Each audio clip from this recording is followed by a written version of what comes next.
Всем привет! Сейчас мы выучим второй узел GripPine. Он используется для привязывания двух веревок разного диаметра.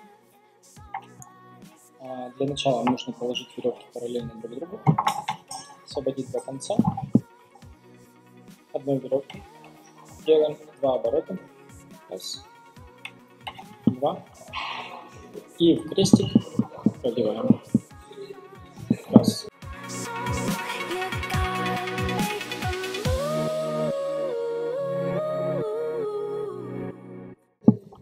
И с другой стороны, раз, 2, вышел и стягиваем между собой. Оп.